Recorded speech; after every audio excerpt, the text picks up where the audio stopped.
Una cristiana que fue maltratada por su marido me comentó que tomó la decisión de divorciarse de él por no haber estado bíblicamente informada. Hola, Dios te bendiga. Este es un capítulo más de Teología Práctica Volumen 2, porque debemos ser hacedores de la palabra y no tan solo oidores.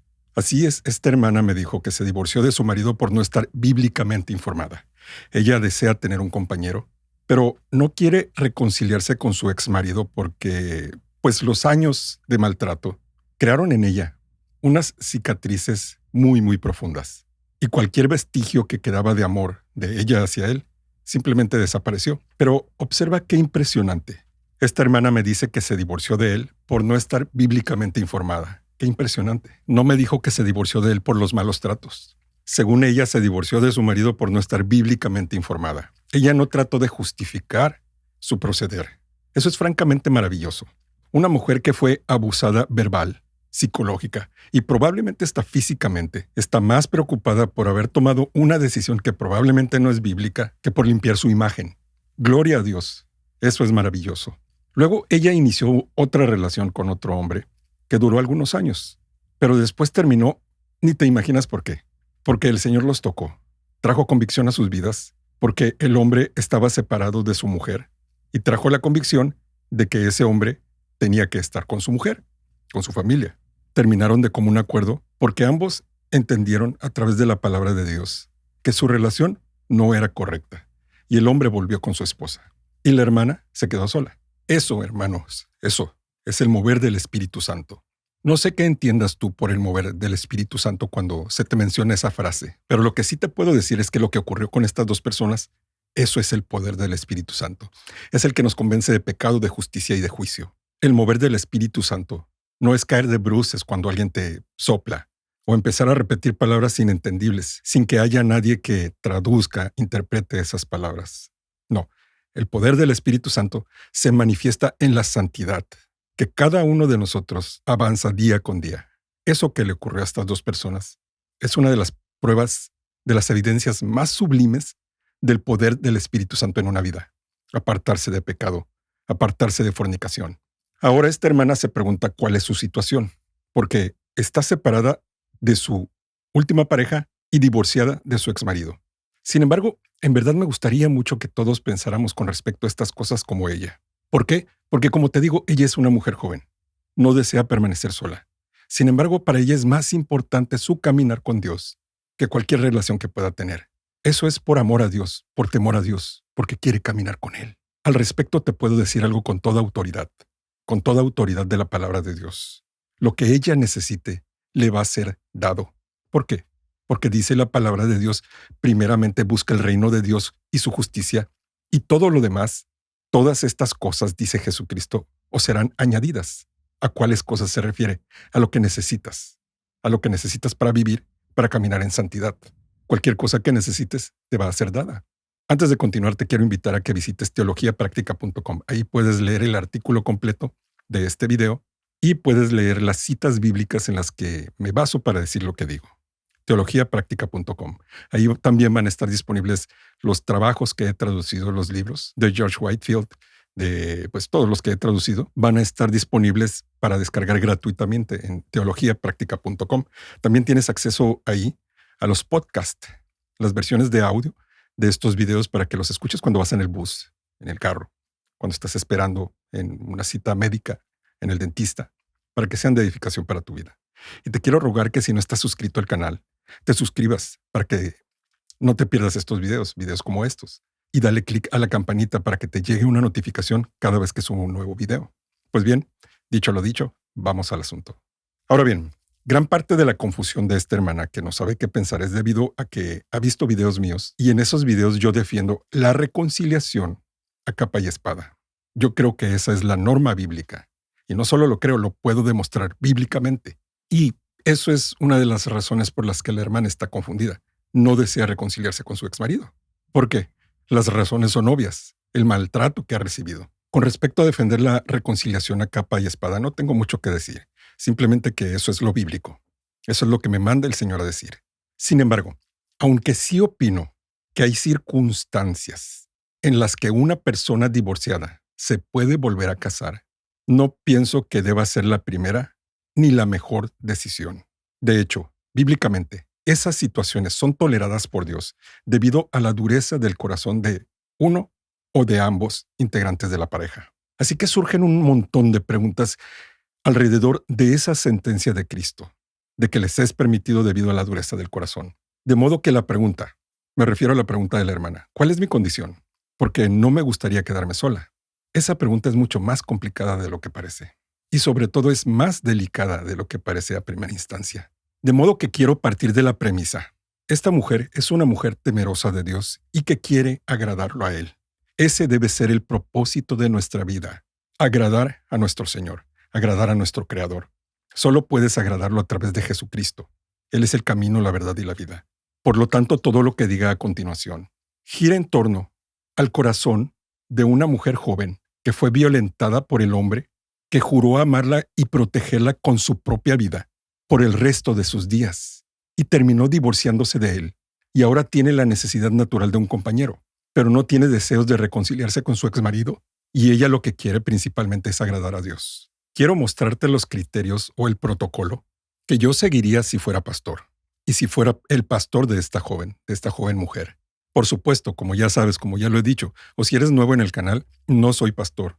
Soy un simple hermano tuyo, con mucha experiencia siendo un mal marido, un mal padre, y mucha experiencia en ser rescatado de esas cosas por mi Señor Jesucristo. Y simplemente comparto lo que he aprendido en mi caminar con Cristo, cayéndome y viendo cómo Él me rescata. Y todo esto, lo que yo haría si fuera pastor y si fuera el pastor de esta joven mujer, lo comparto para si alguna otra hermana está en una situación similar, pueda tener una perspectiva más amplia de su caso. Pero evidentemente, mi llamado es que se acerquen a su pastor, que busquen una iglesia de sana doctrina y hablen de esto con su pastor. YouTube y un tipo que sube videos a Internet no sustituyen a la iglesia local.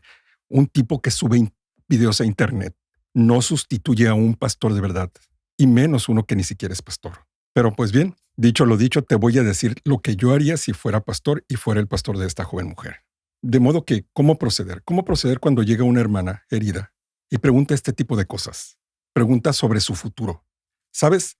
No hay un procedimiento definido en la Biblia. No hay un manual puntual para eso, pero sí hay muchos principios bíblicos que nos dan el norte de cómo se debe proceder en esos casos. Sin embargo, no podemos ser simplistas en esto. Necesitamos contextualizar la palabra de Dios y contextualizar la vida de cada una de las personas. No se pueden dar en este tipo de cosas, cuando menos, consejos generales.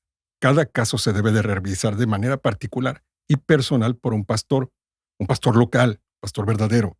Pero mira, los principios bíblicos que nos pueden dar un norte, que nos dan un norte con respecto a cómo proceder en este caso de una hermana que ha sido violentada por su exmarido y etc. Los principios son estos. Primero, la mujer es un vaso más frágil. En este caso, eso quiere decir que las palabras y las acciones tienen un efecto mucho más profundo en ellas que en los varones. A los varones también nos duelen ese tipo de cosas. Que nos hable mal nuestra mujer y todo ese tipo de cosas. Por supuesto que nos duele.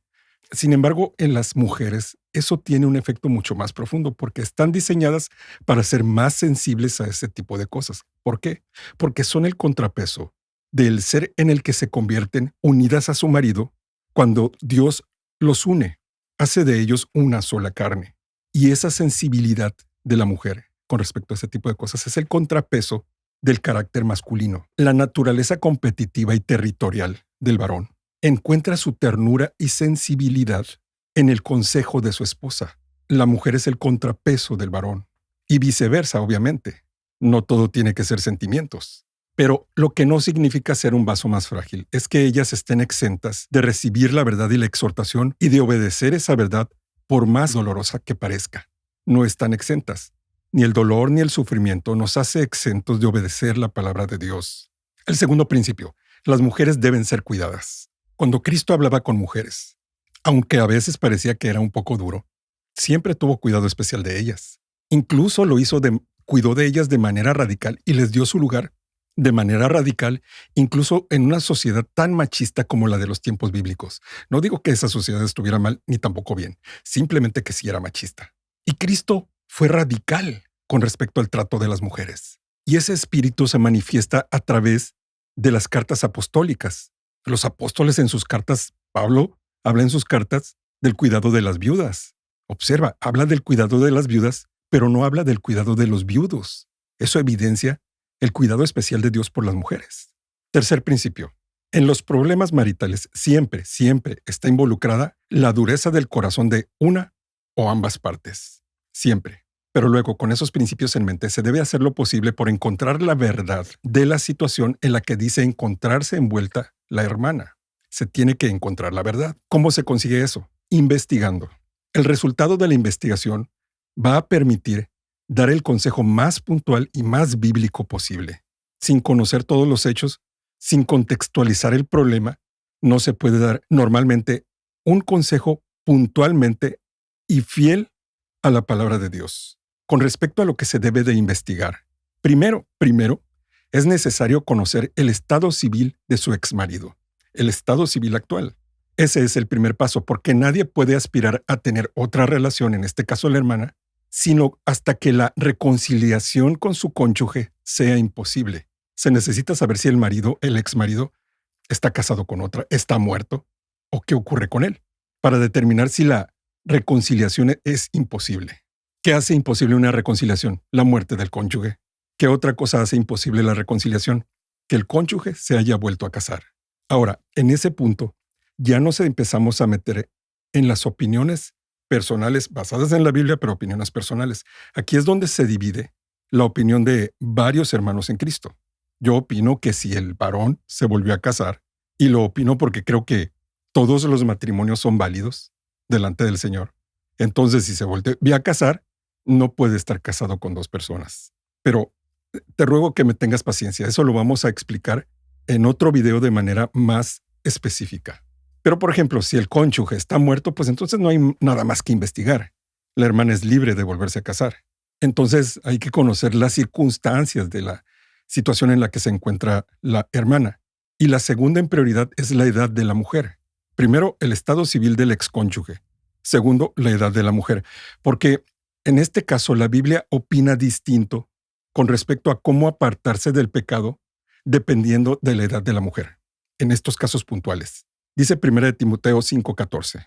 Quiero pues que las viudas jóvenes se casen, críen hijos, gobiernen su casa, que no den al adversario ninguna ocasión de maledicencia.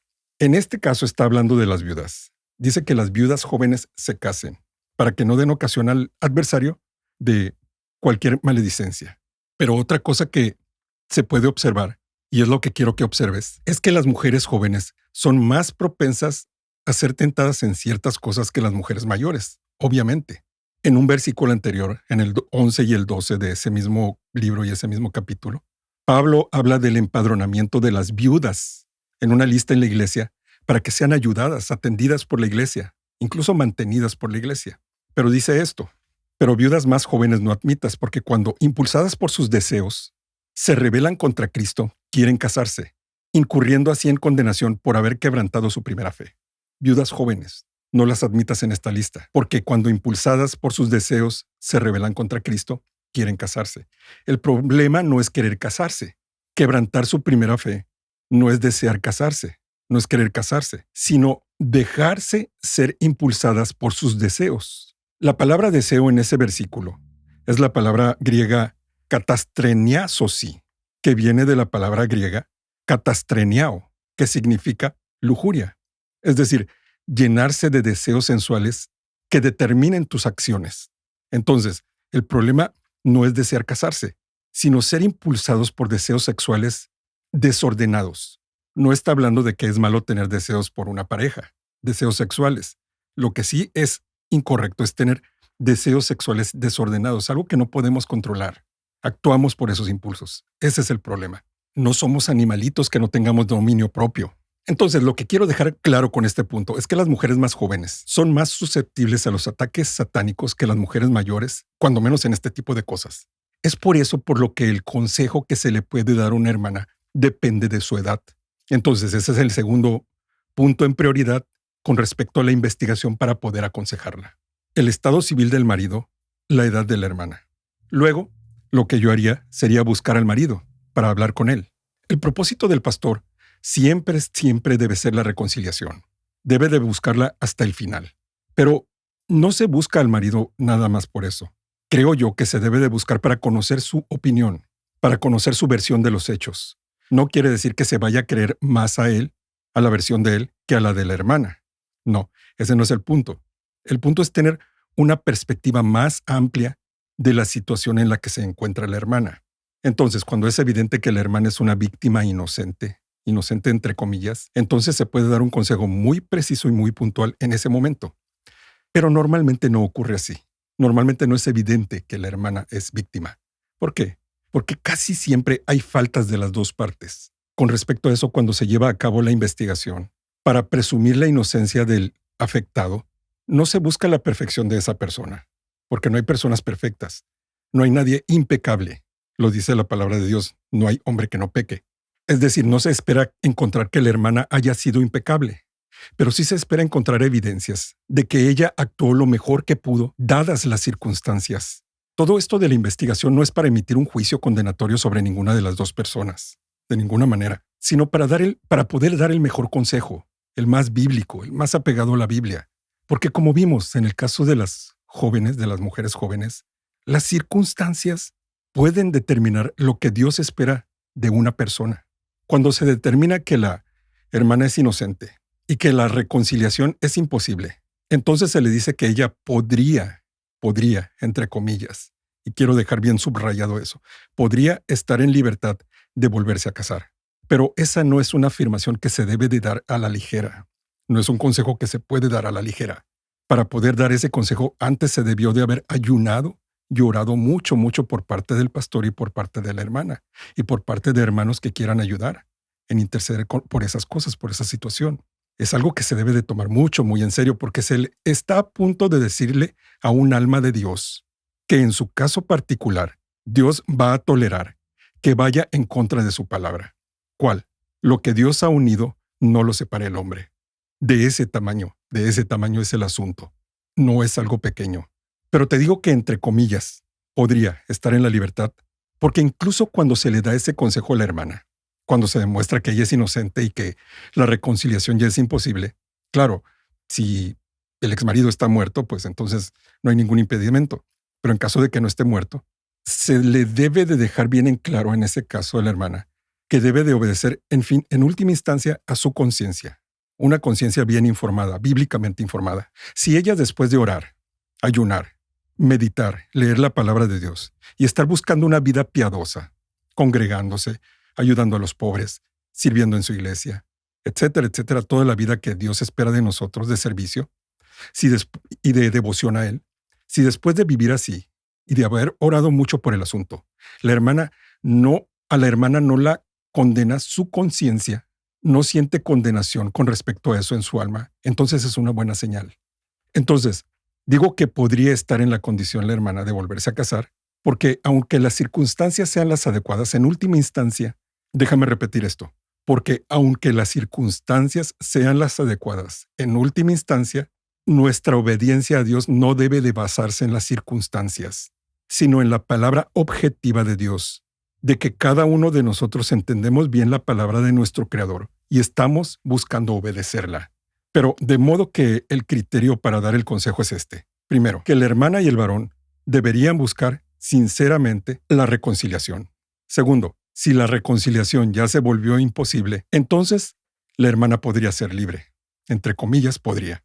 Pero mira, no quiero abusar de tu tiempo. Sé que este video se está poniendo muy largo. Por eso voy a hacer otro video, si el Señor lo permite, respondiendo a la pregunta puntual. ¿Y si no quiero reconciliarme con mi pareja?